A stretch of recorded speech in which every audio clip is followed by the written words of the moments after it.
Hey, this is Chad with Drawn and Cornered. It is August 17th, 2021.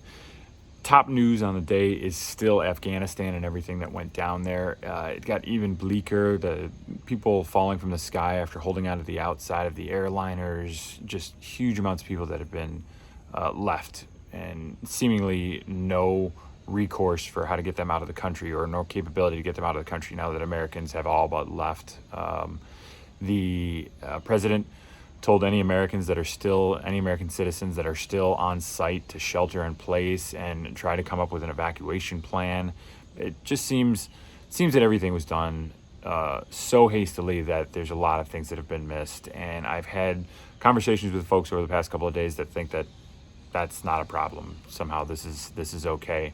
We're also talking about some major international issues here that I think speak to the problems we're going to have in the future because of this pullout, for what seems like no real good reason other than Joe Biden wanted a political win. We have Pakistan making an agreement with the provisional Taliban government right now. Part of that agreement is that American faces won't be allowed in Pakistan either. So you've now not only lost any sort of military presence in Afghanistan, you've also lost it in Pakistan.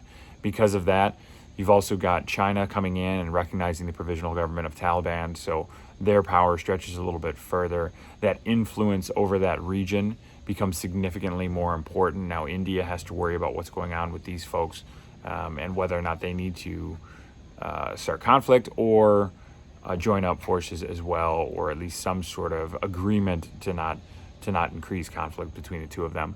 This ends up becoming just a complete nullification of anything that we had gained in that region, whether it's influence, stability. I mean, even just practically having a starting point, a launching point for any activity we wanted in the region out of Bagram Air Base. We own that airbase, so we could have done anything we wanted. We could have flown into there, flown out of there, jumped from there to there, whatever, and that's all gone.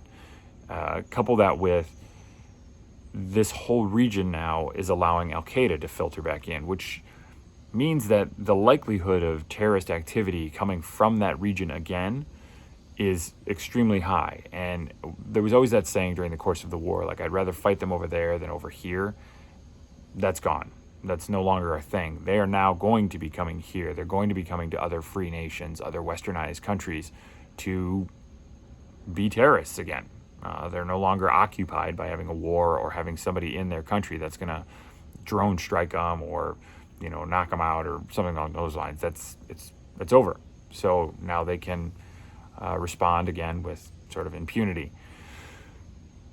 There has been significant backlash, both in the media, which was encouraging. It was great to see folks on CNN and MSNBC even really questioning this activity and the pullout broadly, but more importantly, how the pullout has been conducted, because it seems like nobody either knew, which I find hard to believe, or cared about what was going to happen as we started to pull out. We did not get our interpreters out. We did not get our friendlies out. We don't even have all the American citizens out. It looks terrible. Like the embassy no longer has our flag on it, and this is the issue that I dealt with a lot of folks that argued against this, that even if we were going to pull out of the country, we should still own our embassy, right? There's no reason why, if we are working with the Taliban and this is a good move, why we can't leave folks in the embassy to protect our embassy the way we would anywhere else that's considered sovereign American soil. There's no reason that we shouldn't hold that peace, at least to talk to the government, at least to be able to capable. But they knew that the Taliban was awful. They knew that they were terrible people, so they just yanked everybody out and said, screw it, we're done with the whole thing. And again, this goes all the way back to Trump. Trump did a lot of this also by releasing prisoners, releasing who seems to be the leader of the Taliban right now. 3 years ago, moves were made to do that. And I don't understand why. I don't understand why after 20 years of at least keeping a stabilizing force there, we've decided, that's not worth it. We'll just completely destroy the entire region all over again and leave it essentially exactly the same as when we went in. I don't get it. The other news that that popped out yesterday was that apparently the CDC and the federal government are recommending a booster shot for those that are over 60 and might have any sort of vulnerabilities to COVID. So booster shots are now on the table. They said as early as September they'll start delivering those. The recommendation is that everybody should be getting them probably by the end of the year. So we are now in booster shot stage. I think the play will be that they will say that this is because of the unvaccinated, it's because of the unmasked. This is just a further step to kind of villainize the folks who are disinterested in participating in the COVID fight.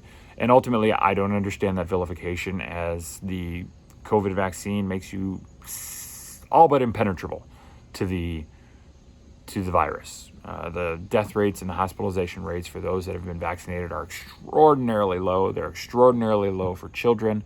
There's no reason why somebody else's choice to be unvaccinated and essentially their own death sentence impacts me, other than just pure empathy. And again, I find it very hard to have empathy for somebody who's unwilling to help themselves. I don't know why that would be a public policy issue. If there is the capability of them protecting themselves and they choose not to, it's kind of on them. But that's where we are. COVID vaccines are now including boosters. This likely will be a routine type of thing. This will be the flu shot. This will be exactly what many experts outside the governmental fold last year said was going to happen, and were poo-pooed, denied, banned, thrown off of various different platforms. Apparently, they were right.